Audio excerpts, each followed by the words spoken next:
ومحدش مسلم غيرهم، وهم عليهم انهم يستولوا على السلطة، وربنا اللي يحكم مش الانسان اللي يحكم.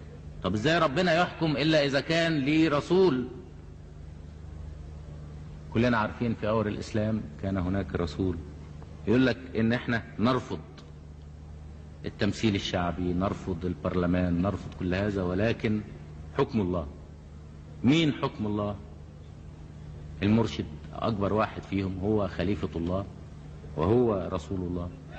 واحنا كلنا كفرة، مش احنا بس، كل العالم، كل الدول العربية حتى اللي هم قاعدين فيها النهاردة، وكل الدول العربية دي كافرة بملوكها برؤسائها بكل واحد فيهم كافر. ده الكلام اللي قالوه، وما حدش مسلم غير الإخوان المسلمين.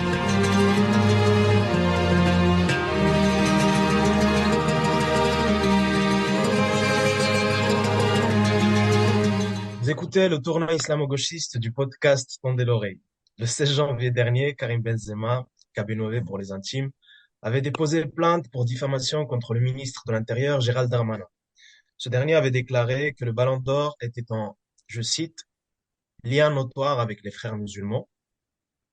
Il avait dit que nous nous attaquons à une hydre que sont les frères musulmans parce qu'ils donnent un djihadisme d'atmosphère, avait-il pathétiquement affirmé. Et il me semble d'ailleurs que ce terme de djihadisme d'atmosphère vient d'un certain Gilles Kepel.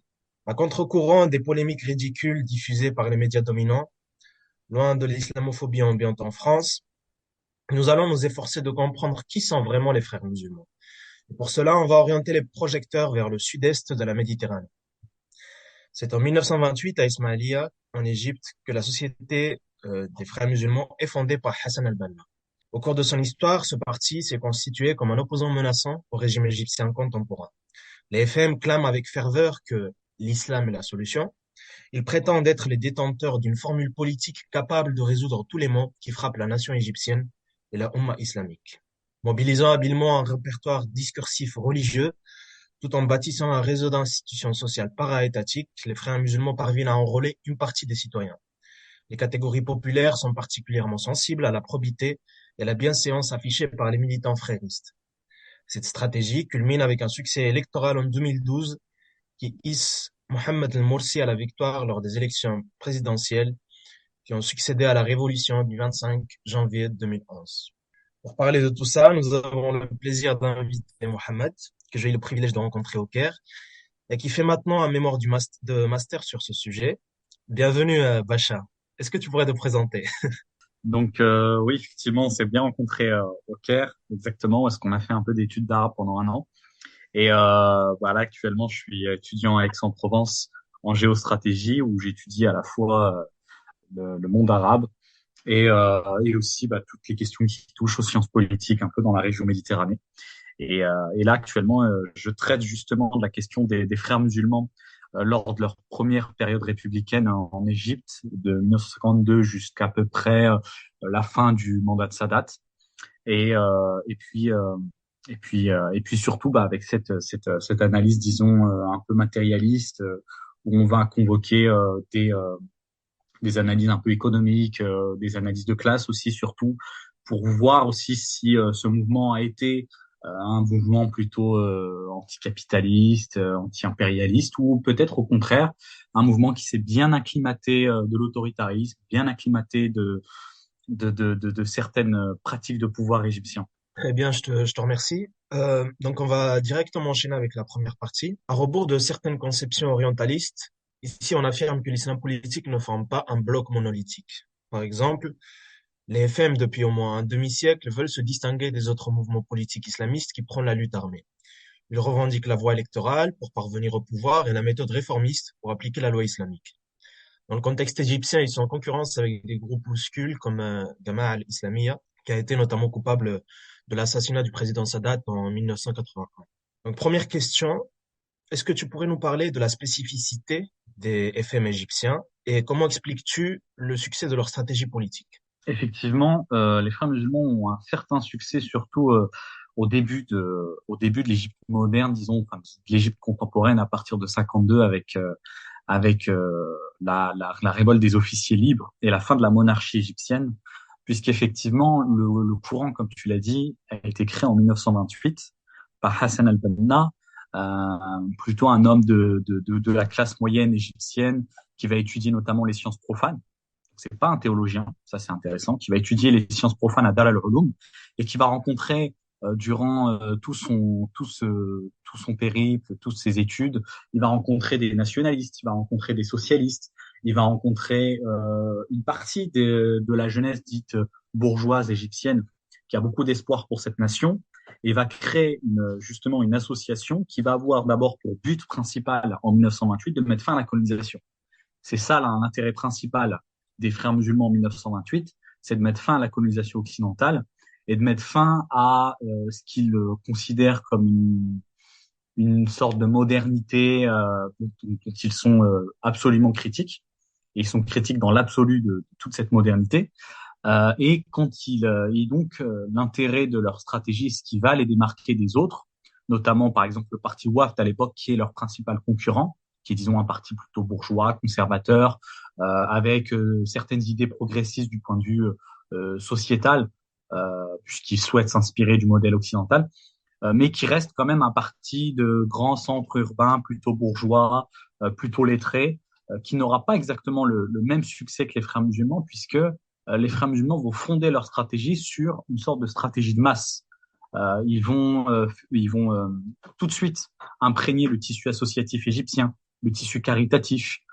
Ils vont faire énormément de campagnes dans les paysages ruraux de l'Égypte, notamment Hassan al-Banna, qui racontait un peu dans une forme d'hagiographie, dans ses biographies. Voilà, il traverse tout l'Égypte en train. Il traverse énormément de villages. Il va rencontrer les gens.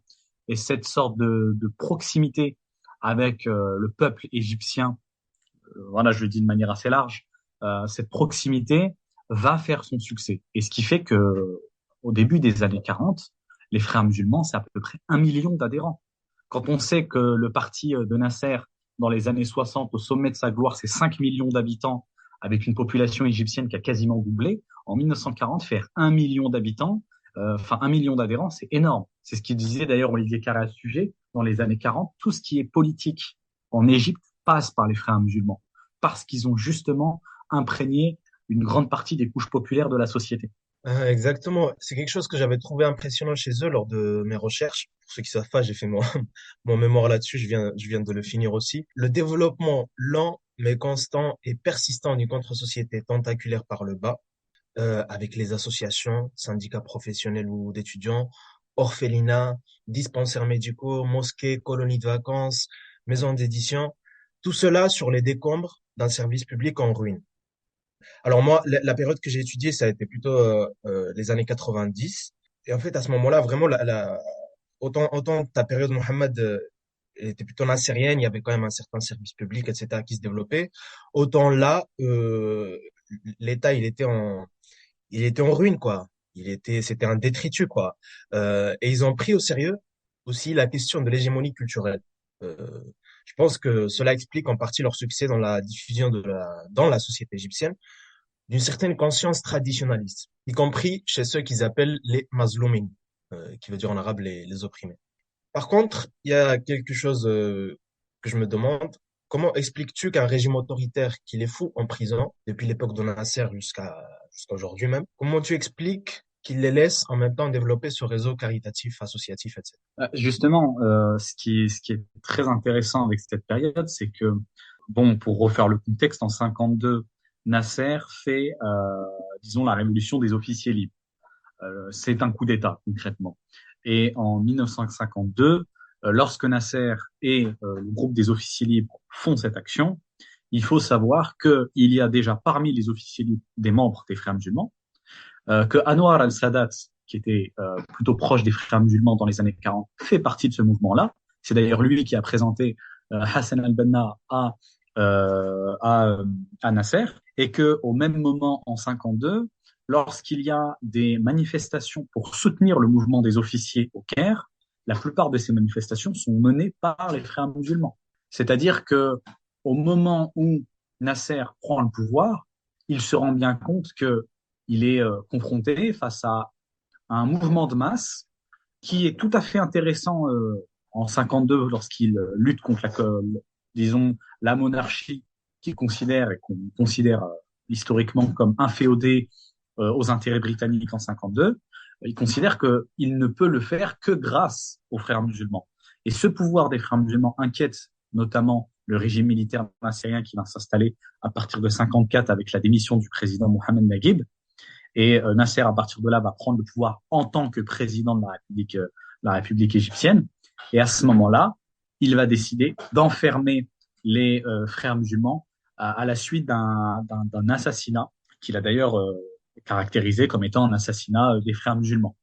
Et comme cette tentative d'assassinat à son encontre va être un formidable outil politique pour les enfermer, il va pas s'en inquiéter puisque à la même période, il enferme les frères musulmans, des militants communistes, à peu près en fait tous les militants qui sont à peu près opposés, au moins idéologiquement, avec les ambitions qu'il y a, puisque en 54, Nasser n'a qu'une seule idéologie, voilà, qui est réellement marquée, c'est l'idéologie nationaliste ou nationaliste arabe. C'est qu'à partir de 61 où il va avoir peut-être quelque chose de plus socialiste. Et dans toute la période, disons 54-60, 61, pardon.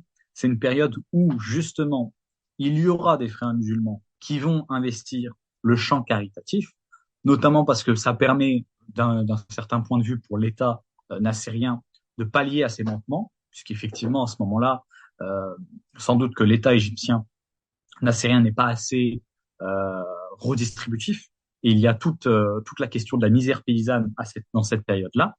Et comme les frères musulmans sont implantés dans de nombreux endroits du pays, ça permet évidemment pour Nasser disons, d'être tranquille de ce point de vue-là, puisque ça va être des associations qui vont faire le travail de l'État en réalité dans cette période-là.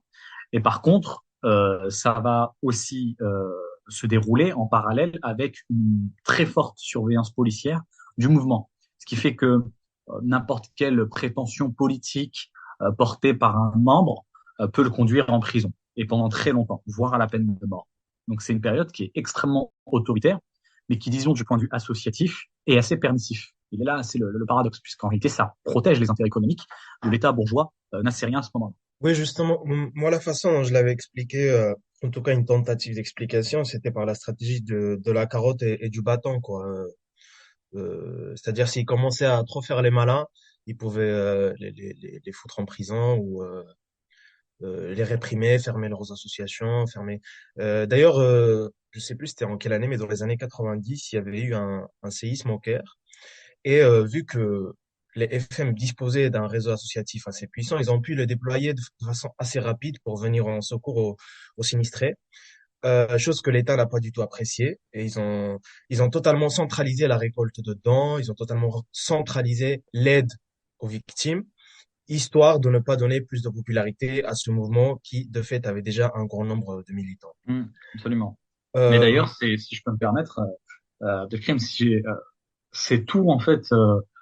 Disons, c'est si tu veux le seul intérêt que peuvent avoir les frères musulmans en réalité pour les classes populaires égyptiennes, c'est la charité privée. C'est une organisation qui ne fait rien d'autre que soutenir la charité privée. Et c'est d'ailleurs à la fois sa plus grande victoire en Égypte, mais aussi sa plus grande limite, puisque c'est là où les mouvements communistes et les mouvements plus progressistes en Égypte ont pu à peu près se démarquer du mouvement, puisqu'en 1976, lorsqu'il y a les premières élections législatives sous Sadat, le mouvement socialiste égyptien gagne quelques sièges. Les frères musulmans proposent des candidats, mais ils n'en gagnent pas. Et en 76, les socialistes égyptiens commencent déjà à avoir de plus en plus de popularité en Égypte, déjà du point de vue du point de vue des élections, on l'a vu, mais surtout les frères musulmans, on voit que l'une de leurs limites, c'est de ne pas proposer un système révolutionnaire. Il reste tout de même un mouvement assez conservateur du point de vue des mœurs, de l'éthique sociale, mais derrière, il n'y a pas grand-chose de progressiste et pas grand-chose de réellement révolutionnaire. La charité privée, c'est quelque chose qui existe depuis Mathusalem. Et ils insistent beaucoup là-dessus, c'est très bien. Mais ça ne change pas le système en profondeur. Au contraire, ça le rend parfois peut-être un peu plus agréable. C'est un soin palliatif, mais ça n'apporte pas grand-chose du point de vue du système politique égyptien. Oui, on en parlera plus en profondeur un peu plus tard, mais on avait passé en introduction un extrait d'un discours du président Nasser, qui, quoi qu'on en pense de lui et de ses méthodes ultra-répressives, notamment à l'égard des FM, il disait, et je le cite, aucun n'est musulman sauf eux, ils n'ont qu'à s'emparer du pouvoir et c'est Dieu qui gouverne, ils refusent la représentation populaire, le Parlement et tout le reste, seulement le jugement de Dieu. Mais qui représente le jugement de Dieu? Le leader du parti, l'aîné d'entre eux. C'est lui le calife d'Allah et c'est lui le prophète d'Allah. Et nous tous ici sommes des mécréants, et pas juste nous, tout le monde, tous les pays arabes avec leurs présidents, leur monarchie. Nul ne est musulman, sauf les frères musulmans. Le gouvernement au nom de Dieu n'est qu'un leurre pour prendre le pouvoir pour la mise en place d'un gouvernement fasciste. Bon, alors moi, je n'irai pas jusqu'à dire que les FM soient des fascistes, mais je sors juste, je traduis l'extrait du discours, ce qui va me permettre de bifurquer vers un registre plus critique encore à l'égard de leur doctrine et plus largement des doctrines islamiques en politique. Voilà. La conclusion à laquelle je suis arrivé dans mon mémoire, c'est que tout en respectant le droit des FM à se représenter aux élections, ainsi que le droit de s'associer et d'exister en tant que parti, pour moi, ils sont porteurs d'idéologies à combattre. Ce sont tu le disais toi-même, ce sont des idéologies fondamentalement anti-progressistes. Alors bon, je prends des précautions avec ça. Ici, évidemment, on respecte la liberté de conscience individuelle. À mon avis, ça c'est mon avis, chacun a le droit de développer sa propre métaphysique, sa spiritualité personnelle, ainsi que sa relation individuelle avec Dieu, le cosmos, etc. Mais pour moi, et je pense que peut-être on va être un peu en désaccord, Mohamed et Saïna, ça doit rester dans un cadre intime et privé. Parce que quand on parle à partir de l'arène politique, ces gens-là ont une idéologie réactionnaire aux antipodes d'un projet révolutionnaire et progressiste. La direction du Parti des Frères musulmans, par exemple, elle est composée quasi exclusivement d'hommes aux opinions patriarcales sur le rôle social des femmes. Certains intellectuels proches des FM, comme le très médiatisé Youssef Al-Qardawi, a déjà fait plusieurs sorties antisémites et homophobes. S'agissant du capitalisme et des rapports internationaux d'exploitation, ils sont beaucoup moins sulfureux, pour ne pas dire totalement passifs. Même par rapport à l'impérialisme, leur corpus théologico-politique fait que ils vont beaucoup se centrer sur les peuples musulmans, ignorant souvent toutes les autres nations non islamiques qui subissent des agressions impérialistes, que ce soit en Afrique, en Asie ou en Amérique latine. Donc ma question c'est, et ça, celle-là je vous la pose à tous les deux, ne pensez-vous pas qu'au final leur projet n'est qu'une régressive théocratie capitaliste? Du coup, oui, effectivement. Alors, je vais juste revenir peut-être sur le discours de Nasser, parce qu'il y a beaucoup à dire là-dessus, et je trouve ça très intéressant qu'on en revienne. Effectivement, et faudrait prendre un point de nuance. En soi, le mouvement n'est pas antidémocratique. C'est ce qui d'ailleurs en fait un mouvement qui s'est justement, disons, acclimaté à une forme de de démocratie bourgeoise, de démocratie libérale en Égypte. C'est un parti qui est fondamentalement conservateur, d'accord, fondamentalement patriarcal. Et là-dessus, on est absolument d'accord. Et c'est justement ce qui en fait sa particularité. C'est un mouvement qui, au moment où l'Égypte est en ébullition vis-à-vis du droit des femmes, etc., qui va rester sur une perspective très à l'ancienne, voulant préserver un certain système rural, un mode de vie, disons, de l'Égypte. De l'Égypte. Voilà, ils sont très nostalgiques de l'Égypte des sultanats, du sultanat ayyubide, des sultanats mamelouks et tout. Ils restent dans cette perspective de l'Égypte, c'était mieux avant. Et déjà de ce point de vue-là, c'est un mouvement qui s'apparente à un mouvement réactionnaire. Là-dessus, il n'y a aucun doute. Et puis, pour aller plus loin, ça reste aussi un mouvement qui n'est pas forcément antidémocratique, ni même fasciste. Alors là-dessus, il y a eu des ouvrages notamment d'Ulrich Freytag et Israël Gershoni qui ont travaillé sur le fascisme des frères musulmans et on a bien vu que, je vous renvoie à cet ouvrage-là.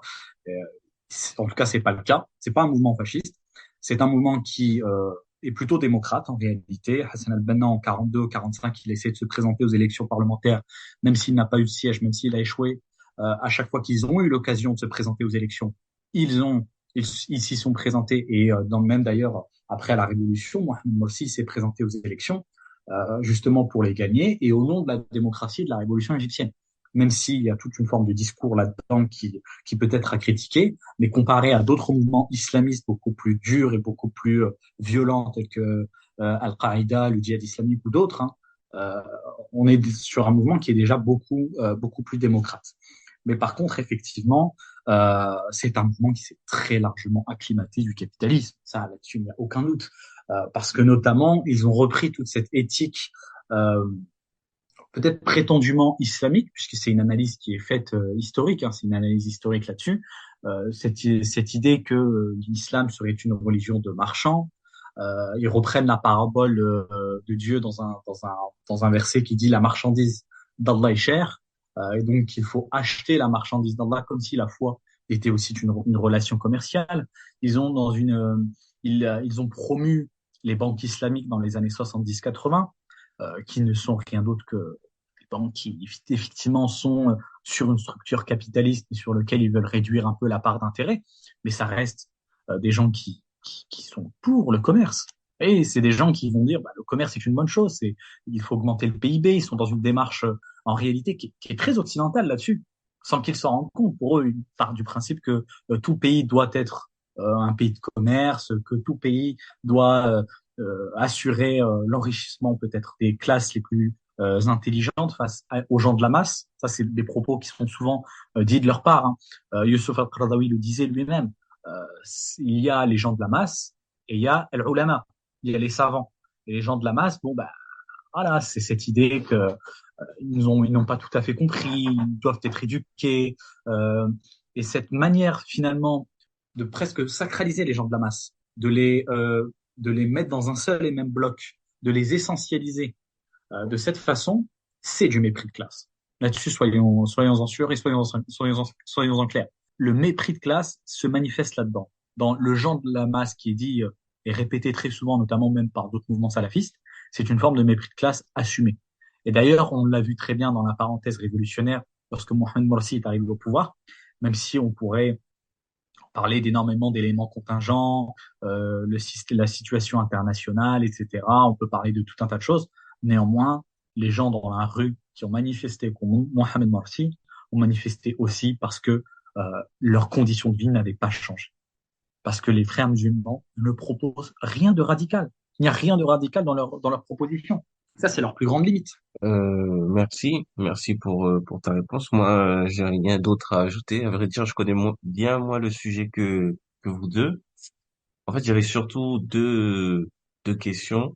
Euh, Comme ben là, pour rebondir sur ce que tu viens de dire, où les frères musulmans sont en gros prolongent le capitalisme en Égypte et sont des capitalistes. En fait, quelle est leur attitude vis-à-vis des capitalistes occidentaux, états-uniens, français, et aussi les capitalistes de la région, qui soient arabes, avec les Saoudiens, les Qataris, ou même au Liban, par exemple. C'est quoi leur attitude envers ces autres capitalistes-là? Et une autre question, tout à l'heure, tu as parlé de socialistes dans les années 50, 60, je crois, en Égypte.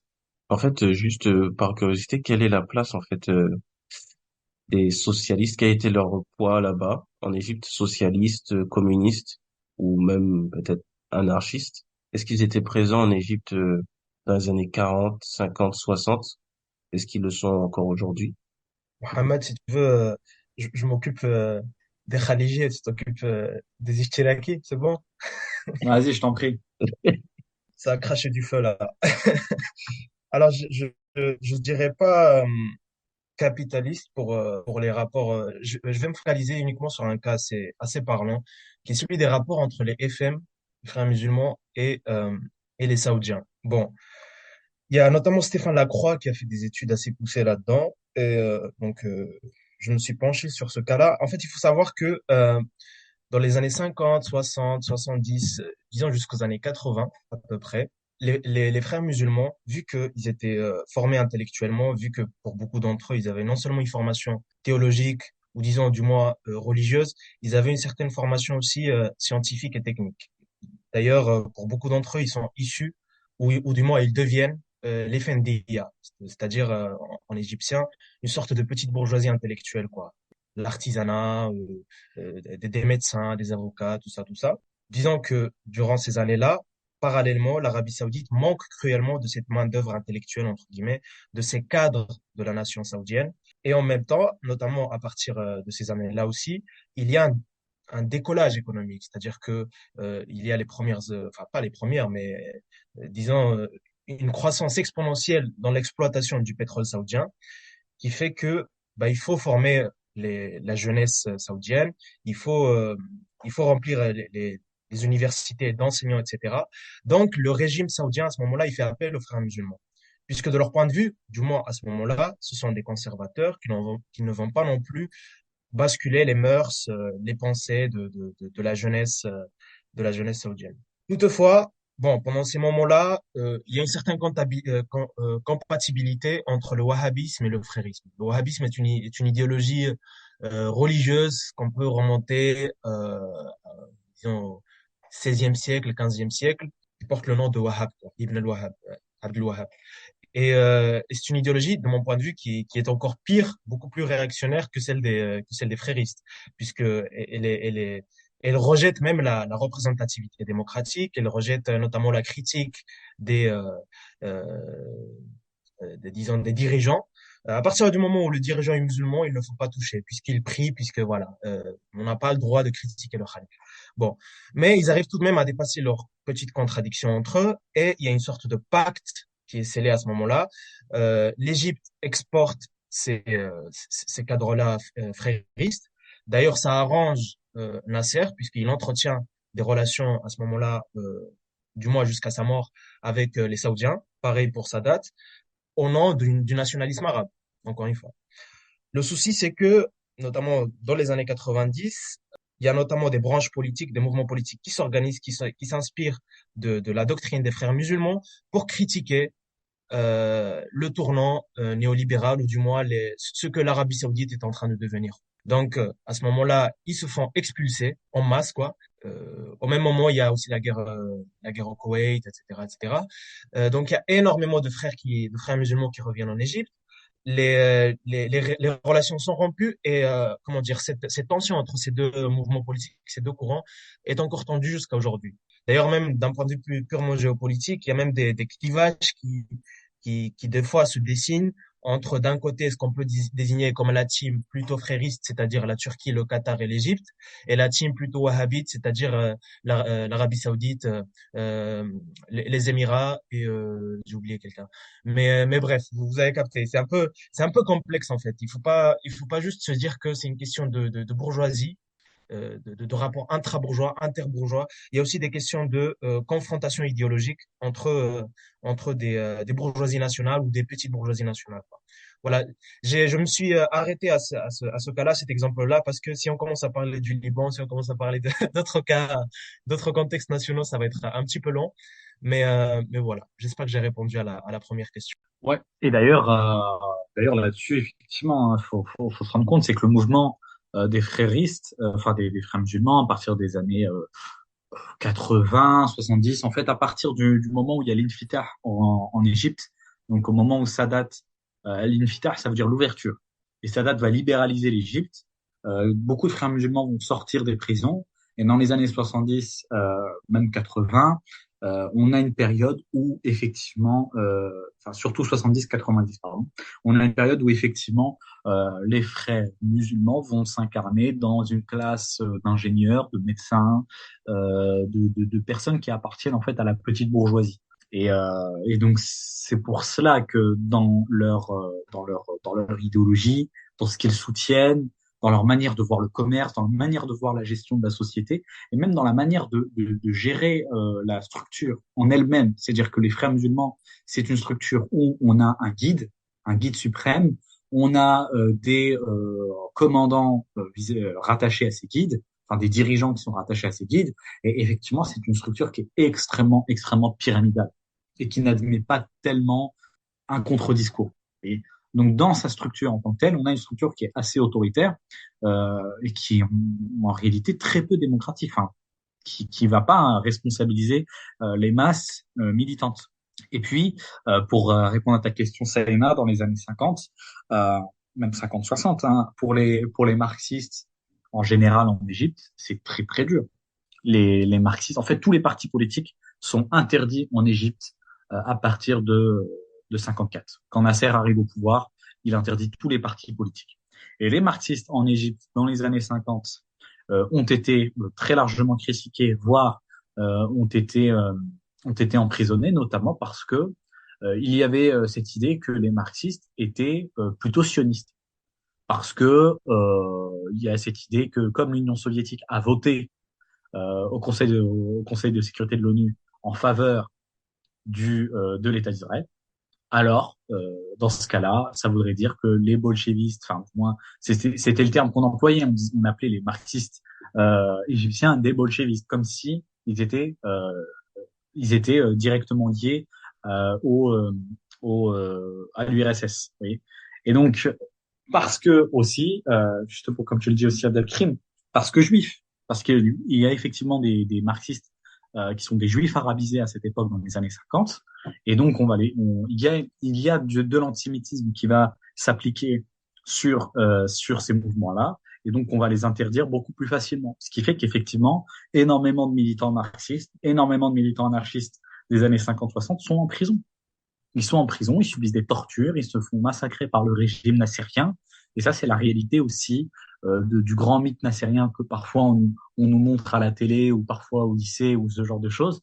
Non, Nasser n'était pas un militant socialiste, n'était pas un militant de gauche.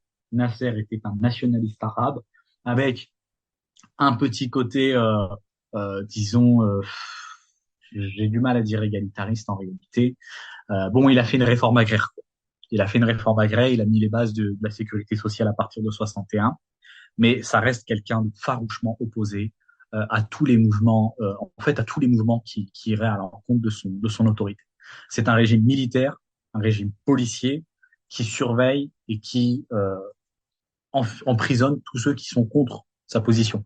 C'est d'ailleurs ce qui aurait pu expliquer une forme de radicalisation des frères musulmans dans les prisons à partir des années 60, il y a des écrits qui paraissent en prison de personnes de frères musulmans qui justement s'éloignent de cette structure pour réclamer quelque chose de beaucoup plus violent, beaucoup plus violent. Merci, merci beaucoup pour vos réponses. Alors moi, effectivement, Nasser, je le connaissais très peu et il est vrai, comme je suis dans des milieux plutôt panafricains, c'est vrai que chez certains, il est érigé un peu comme une référence, l'une des références du panafricanisme, mais voilà, j'ai déjà entendu des discours le présentant comme étant socialiste. Effectivement, donc c'est assez répandu, cette idée-là. J'avoue que je connaissais pas trop. Je savais pas qu'il y avait une si grande répression du gouvernement nassérien envers les marxistes, anarchistes dans les années 50-60. Donc, Oui, il y a un terme marxiste que j'aime beaucoup pour définir ce genre de régime, qu'on a d'ailleurs retrouvé dans d'autres contextes, notamment en Amérique latine, qui est celui de, je l'avais déjà évoqué dans un autre épisode, régime petit bourgeois sui generis, ou si on veut, régime petit bourgeois progressiste, quoi. Enfin, disons que moi, je serais un peu plus nuancé par rapport à Nasser, parce que, effectivement, c'est un régime autoritaire. Il y a eu le parti unique, il y a eu notamment, disons, dans sa première phase où il n'avait pas fait son tournant, disons, socialiste, où il s'était pas encore rapproché de l'URSS, de la Yougoslavie, etc. Et d'ailleurs, je le qualifierais même pas de panafricaniste, je le vois plutôt comme pan-arabe, mais c'est vrai qu'il entretient aussi des relations avec pas mal de régimes africains de l'époque. Bon, pourquoi je dis petite bourgeoisie sui generis? Parce que déjà, il accède à travers un coup d'État. Il fait une sorte de révolution politique puisqu'il dégage le régime monarchique féodal et il instaure une sorte de république militaire. Voilà, c'est un mouvement de jeunes Turcs, quoi, comme on dit souvent, comme Mustafa Kemal Atatürk dans un autre contexte, comme la Libye de Kadhafi, comme l'Irak de Saddam Hussein, etc., etc. Bon, il y a quand même la réforme agraire, il y a quand même une scolarisation massive. D'ailleurs, c'est quelque chose d'assez paradoxal puisque les frères musulmans eux-mêmes profitent de ce système nassérien, d'accès à l'université gratuite, d'accès à la santé, etc., etc. Et aussi un certain discours antisioniste qui a pu séduire les masses arabes, etc., etc. Mais bon, disons que c'est un sujet assez controversé, celui de Nasser. On pourra en discuter peut-être dans un futur épisode.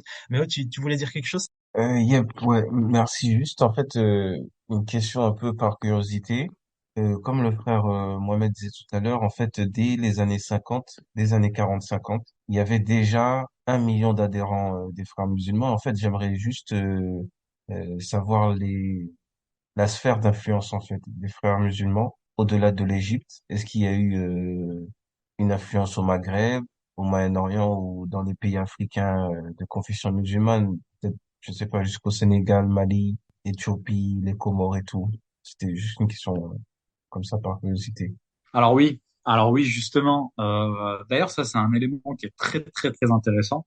Et je pense que c'est quelque chose qui peut être beaucoup plus intéressant aussi d'étudier.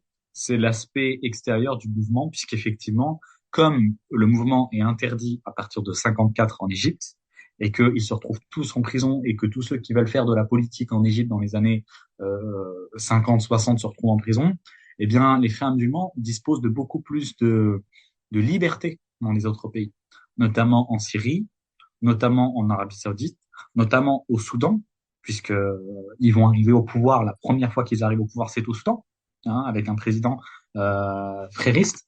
Et puis, on a en Syrie la branche syrienne des frères musulmans qui va être créée, et notamment Mustafa Sibai qui va fonder l'université de théologie de Damas en Syrie, justement, et qui est un frériste d'ailleurs.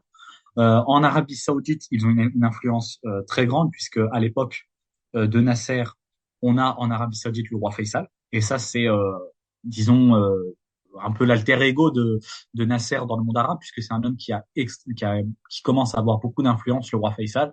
C'est un roi qui est très antisioniste, hein, ça dénote beaucoup avec l'Arabie Saoudite actuelle, mais c'est un roi qui est très antisioniste, qui a proclamé à plusieurs reprises la volonté de faire le djihad contre Israël. C'est effectivement aussi quelqu'un qui est, disons, c'est raconté un peu dans ses biographies, quelqu'un qui est plutôt pieux et qui va justement appeler les frères musulmans à venir en Arabie Saoudite pour enseigner, puisque l'Arabie Saoudite est un pays qui commence à se construire, qui commence justement à développer toute son industrie pétrolière à l'échelle internationale, et qui, dans les années 50-60, va demander à ce que les enseignants, les lettrés frères musulmans d'Égypte viennent en Arabie Saoudite. Et encore aujourd'hui, je dis bien encore aujourd'hui, les frères musulmans ont encore une influence en Arabie Saoudite, notamment dans le monde universitaire saoudien, dans les écoles, etc. Et ça commence à disparaître de plus en plus, parce que Mohammed Ben Salman fait toute une forme d'épuration administrative, scientifique, religieuse dans son pays, pour pouvoir amorcer des réformes beaucoup plus libérales. Mais pendant très longtemps, l'Arabie Saoudite était très influencée par le mouvement. Pareil en Algérie, puisque effectivement il y a des relations assez proches entre l'Égypte et l'Algérie dans les années 50-60, puisque on le sait, la révolution algérienne et la guerre d'Algérie a pu se faire notamment parce que Nasser envoyait des armes et envoyait des cargaisons d'aide à l'Algérie pour son combat contre l'autorité coloniale, et en même temps des enseignants. Mais ces enseignants qui venaient en Algérie à partir de 62 avec l'indépendance, ils étaient de quelle obédience? Et quelle était l'idéologie de ces enseignants? Bien, on le sait. Aujourd'hui, il y a des travaux aussi d'historiens qui sont faits sur la question, notamment sur la naissance du Front islamique du salut dans les années 80-90 en Algérie. Ça a été fait aussi parce que on a eu beaucoup d'enseignants égyptiens qui sont arrivés dans les années 50-60 en Algérie et qui ont mis en avant des idées fréristes. Hein. Il y avait une influence qui s'est créée, même aussi en Suisse. Ça a commencé assez vite en Europe dans les années 80-70. Les années 70-80, on a eu des fréristes qui sont allés en Europe aussi, beaucoup de fréristes égyptiens sont partis s'exiler en Suisse, notamment pour pouvoir préserver de l'autorité dictatoriale des présidents comme Sadat ou Moubarak. Mais oui, il y a eu une très très large influence du mouvement à l'échelle internationale. Parfois même plus à l'échelle internationale qu'en Égypte. Après, je suis d'accord avec tout ce que tu as dit, Mohamed. Mais juste pour ceux qui nous écoutent, celles et ceux qui nous écoutent, c'est loin de correspondre à ce que les médias dominants européens peignent parfois comme cette espèce de nébuleuse dangereuse qui s'abat sur l'Europe. C'est pas aussi bien structuré en Europe. Ils sont beaucoup plus influents au Moyen-Orient, en Afrique du Nord, etc. Certes, il y a des associations qui sont influencées en France, ou qui sont traversées, ou du moins qui se fondent sur l'interprétation de l'islam qu'en font les frères musulmans, des associations religieuses, etc. Mais justement, ça va me permettre de parler d'autres contextes où leur influence a été beaucoup plus forte et beaucoup plus effective.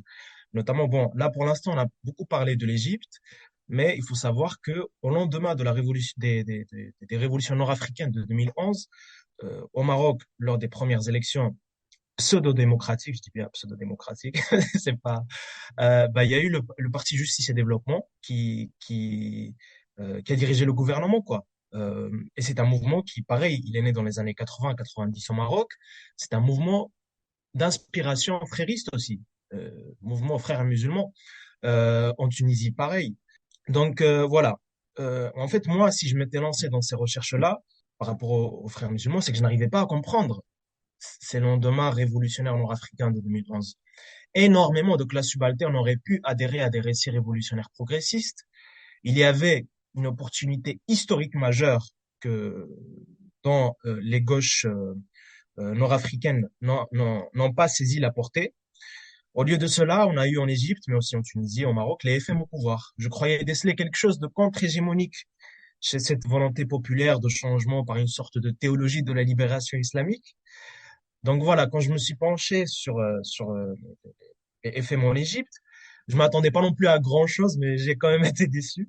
Le problème principal chez eux, je trouve, c'est que ils gardent toujours un prisme culturaliste, quoi, un prisme très essentialiste, et leur panique morale, leur discours sur les mœurs, les ont totalement détournés des questions d'économie politique et des contradictions de classe inhérentes à toute société capitaliste, qu'elle soit africaine, qu'elle soit arabe, tout ce qu'on veut. Voilà, le capitalisme, c'est globalisé. Et aujourd'hui, dans tout le Moyen-Orient, la contre-révolution a donné lieu à la restauration de régimes autoritaires néolibéraux. Donc j'ai une question à vous poser. Quelles leçons vous retenez de ces révolutions échouées? Et une deuxième question, peut-être plus large. Pensez-vous qu'il soit possible de concilier lutte de classe et idéalisme religieux? Ah, ouais, vas-y, je t'en prie, Saïna, tu voulais dire quelque chose. Ouais, juste moi très rapidement, hein, euh, sur les leçons retirées des révolutions échouées, le printemps arabe. Malheureusement, je m'y connais pas assez pour pouvoir répondre. Enfin, pour oui, avoir une réponse costaud, musclée. Je me connais pas assez. Et après, pensez-vous qu'il est possible de concilier lutte des classes et idéalisme religieux? Là, c'est une question de dissertation presque. Donc, vu comme ça, je sais qu'il existe des exemples, tu vois, en Amérique latine. Donc, tu parlais tout à l'heure de la théologie de la libération. Je sais aussi qu'il y a eu le mouvement Rastafari dans les années 30 en Jamaïque, qui a, disons, eu un impact, enfin, qui a combattu un peu le Babylone, le capitalisme, la bourgeoisie, tout ça, mais je m'y connais pas tellement assez pour j'ai une réponse qui soit, disons, musclée, costaud, tout ça.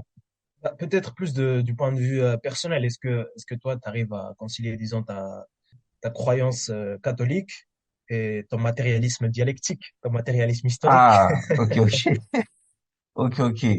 Alors moi, en fait, ce que je reproche souvent à la gauche, à l'extrême gauche française, c'est justement cette espèce de méfiance que je qualifierais d'exagérée envers les religions.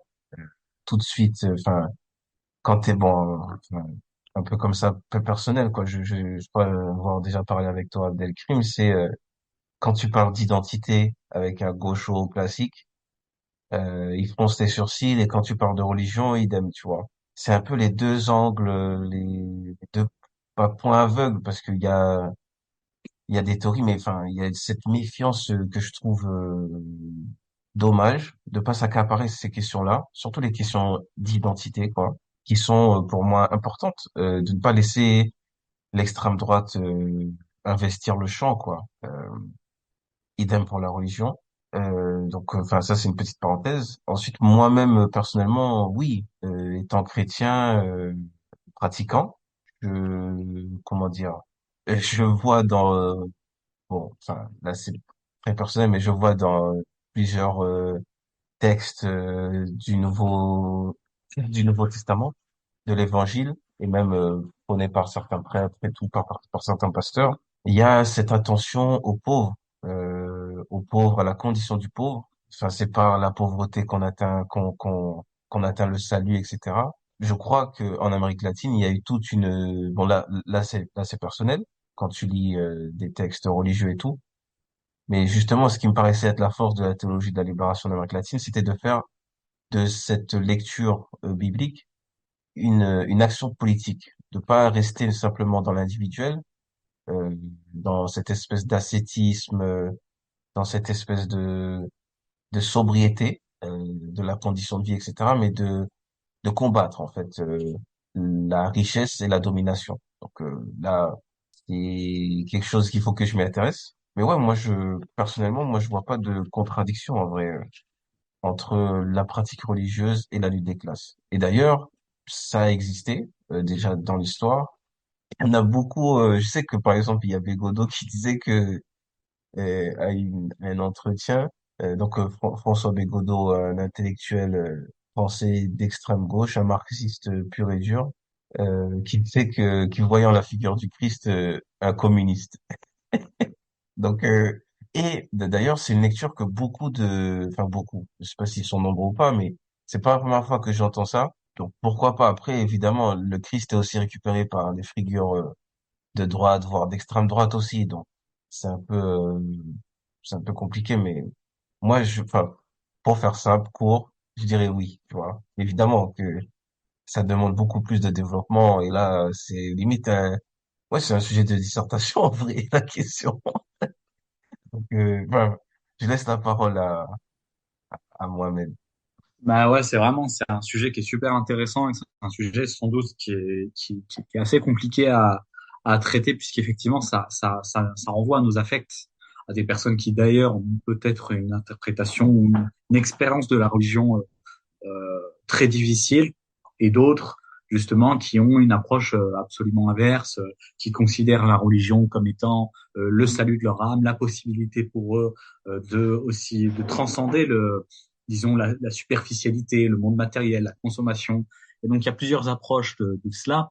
Mais moi de mon côté, si je devais parler de mon expérience personnelle, alors moi je me considère comme musulman pratiquant et j'admets que l'islam en tant que tel disons, n'est pas une religion qui affiche un certain système économique. Ça, c'est ce que je crois profondément. Je ne pense pas qu'en islam, il y ait un système économique clair, que ce soit un système plutôt libéral, un système néolibéral, ou socialiste ou communiste. Je trouve ça même anachronique de le penser. Mais il y a une éthique. Il y a une éthique de vie et il y a peut-être même une éthique qui peut se retranscrire dans l'économie ou du moins dans des comportements économiques.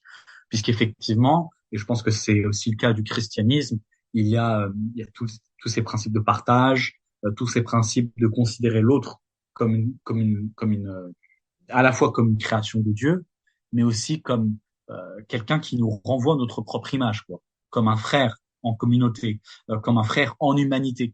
Et ce principe d'universalité qu'il y a dans les deux religions, dans le christianisme et l'islam, à mon avis, sont déjà des principes qui, pour le coup, au 7e siècle, au 1er siècle, étaient des principes progressistes, absolument progressistes. Et je considère que, effectivement, quand je regarde l'histoire de l'islam, ou du moins les discours qui en sont faits, ou quand, par exemple, je lis Maxime Rodinson, qui est un orientaliste qui traite de la question d'islam et capitalisme dans un de ses ouvrages, effectivement, toute l'histoire de l'islam a été parsemée et dominée aussi par une intelligentsia issue des notables, hein, que ce soit des notables de Damas, de Bagdad, des grandes villes, des grands centres urbains, ces notables-là qui écrivent sur le livre, qui interprètent le livre, qui ont une interprétation parfois très libérale, Je prends par exemple l'interprétation de Rachid Rida, qui est un auteur du 19e siècle musulman, qui disait justement à ce titre-là, l'islam est une religion dans laquelle l'homme est sur terre pour travailler, l'homme doit travailler la terre, etc.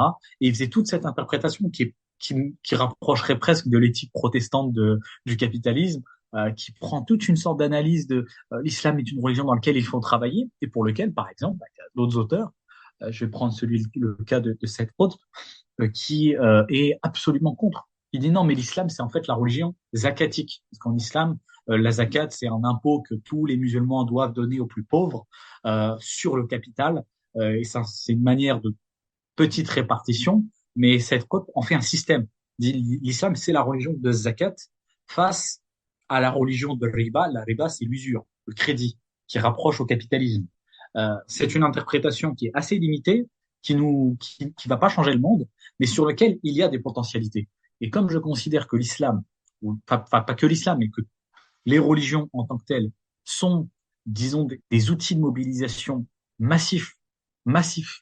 C'est des outils de mobilisation qui peuvent qui peuvent provoquer énormément de choses dans une société. On l'a vu notamment avec la révolution islamique d'Iran. On l'a vu aussi avec l'arrivée au pouvoir des frères musulmans dans certains pays. Le fait que des personnes ont des affects religieux considèrent que le monde n'est pas juste de la matière, mais qu'il y a de l'esprit dans ce monde, c'est quelque chose qui, à mon avis, dans certains pays, dans certaines régions du monde, il faut traiter.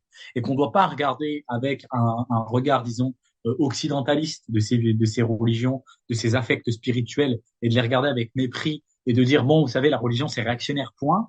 Ça, je trouve que c'est très limité. Au contraire, on peut voir disons, des interprétations extrêmement progressistes de la religion et des interprétations extrêmement réactionnaires et violentes de la religion. On peut les traiter, on peut en discuter et voir que peut-être même à l'intérieur de religion, il y a aussi de la dialectique. Il y a des oppositions entre des religieux pauvres qui veulent mettre fin à une forme de toute autorité et de domination d'une intelligentsia de notables. On peut le voir dans certaines religions. Donc je trouve que c'est, à mon avis, très intéressant et il faut le traiter. Même en étant marxiste, il faut traiter cette question. Oui, en vrai, je suis d'accord avec vous. Malheureusement, surtout en France, j'ai l'impression, hein, les questions d'identité, de culture sont souvent très délaissées. D'ailleurs, souvent la gauche communiste fantasme d'une certaine identité ouvrière des années 50, 60 et renvoie de façon nostalgique à cette image-là, un peu idéalisée d'ailleurs, mais qui est perdue, quoi. Et j'ai l'impression qu'ils se retrouvent aujourd'hui dans une impasse pour produire du sens, quoi, pour produire des identités, pour produire, je saurais même pas comment l'appeler, puisqu'en vrai, comme vous l'avez dit aussi, ce genre de sujet, il nécessite beaucoup plus de temps pour les traiter. La culture en sociologie, c'est un objet très protéiforme. Et pour vous en convaincre, allez lire un paragraphe de Pierre Bourdieu. Ça va vous donner des migraines. Mais voilà, pour revenir à la question de la religion, bon, après ça, c'est une réponse encore une fois subjective et individuelle. Pour moi, la conciliation et la synthèse, elle me paraît un peu plus difficile. Bon, disons que j'ai ma propre spiritualité, etc. J'ai mon propre rapport à Dieu, euh, à la métaphysique, au sens de l'univers, à la finalité de l'existence. C'est presque des questions philosophiques, quoi, pas uniquement religieuses. Mais quand je reviens vers l'arène politique, j'essaye, dans la mesure du possible, dans les tactiques que je mets en place. Les gens ils vont croire que je suis un machiavélique, je suis un taré. Mais du moins, dans le discours politique que j'essaie de produire, d'adopter une position, disons, comment je pourrais qualifier ça? Séculaire. Peut-être pas laïque parce que ce terme, il a perdu son sens, en France, du moins. Mais disons que pour gérer les affaires de l'État, gérer l'économie, gérer la politique, gérer la cité, quoi, la religion, pour moi, elle doit être une affaire individuelle, familiale à la limite, communautaire aussi, il n'y a pas de souci, mais voilà, parce que je suis plus, dans des termes plutôt philosophiques, je suis plus spinoziste, disons, la matière et l'esprit ne font qu'un. Il y a une dialectique, quoi. Mais voilà, là, on s'éloigne du sujet. On avait une deuxième question par rapport aux révolutions échouées, par rapport à la contre-révolution. quand je vous avais dit quelles leçons vous retenez de ces révolutions échouées, je voulais aussi savoir sur qui vous pointez, enfin, sur qui vous mettez la responsabilité. Est-ce que vous pensez que c'est un échec de la gauche, notamment arabe, qui a été incapable de produire des affects de joie, de produire une tactique intéressante, une stratégie intéressante, une idéologie adaptée au contexte national et historique dans laquelle elle se déployait. Euh, En gros, pourquoi ces révolutions ont échoué, quoi. Alors ça, c'est une question qui est très difficile, je pense. Effectivement, je pense que ouais, ça doit être vraiment très très multifactoriel, mais euh, mais il y a sans doute une part de lâcheté politique chez certains responsables politiques. Là-dessus, il faut pas s'en cacher. Mais aussi surtout, bah, je crois que l'autoritarisme y joue pour beaucoup, quoi. Je veux dire, il est très difficile de pouvoir faire de la politique réellement quand l'espace public est réduit. Et quand on se retrouve en prison, quand on est marxiste, socialiste, ou même frère musulman, je veux dire, ça reste une proposition politique, disons, qui est différente de celle qui est au pouvoir. Quand on est dans des régimes dictatoriaux, je crois qu'il est beaucoup plus difficile, enfin c'est évident, hein, beaucoup plus difficile de faire de la politique. La gauche, disons, la gauche arabe, c'est compliqué, mais disons, on va parler de la gauche égyptienne plutôt, c'est plus simple. La gauche égyptienne, c'est très compliqué puisqu'elle a vécu beaucoup de temps son existence en prison, quoi. Donc effectivement, ça semble assez compliqué. Et puis et puis vivre dans un pays dictatorial, effectivement, c'est encore pire. C'est encore pire de ce point de vue-là parce que toute représentation politique, toute expression politique est bannie. Il y a évidemment des affaires de corruption. Il y a évidemment des affaires d'emprisonnement arbitraire, même d'impossibilité de publication. On est dans des régimes, par exemple pour l'État égyptien, qui est un régime quand même assez policier, où il y a la police enfin, partout, quoi. Donc c'est très très très compliqué de faire de la politique de ce point de vue-là. Et puis il y a une forme de résignation qui se déroule avec le temps. Au bout d'un moment, la population égyptienne, et on l'a vu tous les deux lorsqu'on était en Égypte l'année dernière, hein, mais il y a chez certains cette idée que bon, on peut pas faire grand-chose parce que de toute façon, on est dans un état dictatorial. Et ça, c'est sans doute le truc le plus tragique qui soit, quoi. C'est cette résignation de se dire, on aimerait faire de la politique, mais malheureusement, on ne peut pas le faire. Et lorsqu'ils organisent parfois des manifestations, l'État décrète un confinement. Ça, c'est quand même inquiétant, tu vois. Donc là-dessus, ouais, effectivement, ça semble très, très, très difficile de voir quelque chose de nouveau émerger, de fondamentalement progressiste émerger dans des pays qui vivent justement des dictatures militaires. Ah, et aussi, je voulais revenir, si je peux me permettre, sur ce que tu disais juste avant de crime, au propos peut-être à propos de la religion. Effectivement, en réalité, en ce qui concerne la politique, disons, il faut mettre les affects de côté, hein. Et donc, de ce point de vue-là, je suis totalement d'accord avec toi. Même si on est religieux et même si on peut soutenir cela, je pense que la politique est d'abord une affaire où les hommes doivent être à la manette et on ne doit pas avoir la lâcheté, je pense, d'être dans une forme de bibliocratie. C'est ce que dit d'ailleurs Olivier Carré au sujet des systèmes politiques qui sont proposés par les frères musulmans. C'est de croire que le livre va diriger. Le livre, il va pas diriger, frérot. Le livre, c'est un livre. C'est un livre religieux, dans le sens où tu vas y prendre toutes tes normes morales, tu peux y prendre des choses qui sont absolument intéressantes, qui vont disons, te mouvoir, en fait, te mouvoir politiquement, qui vont t'intéresser. Mais derrière, une fois que tu es au pouvoir, disons, Dieu te regarde. C'est cette expression-là que j'aime bien prendre. C'est Dieu te regarde, c'est à toi de diriger. Et toi, tu dois diriger en fonction de ce que tu considères comme étant le plus juste, etc. Et là, on va réfléchir à la gestion. Comment on peut diriger les biens? Comment, en tant que, par exemple, musulman ou chrétien, on peut mettre fin aux injustices sociales? Et donc, dans ce cas-là, on réfléchit à des formes de collectivisation, de partage, de réseaux de charité, etc., qui ne concernent pas simplement la charité privée, mais de systématiser la charité, d'en faire un système collectif, de faire en sorte que les êtres humains soient responsables d'eux-mêmes. Et de ce point de vue-là, il faut les impliquer, il faut les responsabiliser et de pas dire que c'est le ciel qui va le faire. Tu vois ce que je veux dire? Donc ça, c'est un peu l'idée que j'ai là-dessus. Et c'est pour ça que dans le fond, je suis d'accord avec toi, Abdelkrim. Merci mon gars. Le Rifa en forme aujourd'hui, hein. Ça tue. Hakim Ziyech sur le terrain. Incroyable. Bon, bah, Exactement. merci pour cette démonstration courageuse d'honnêteté intellectuelle et d'intégrité morale, les gars. Ça y est, je vous sauce là. Les deux, vous avez été en max aujourd'hui. La Fabrique Édition, si vous nous entendez, on a un double album là.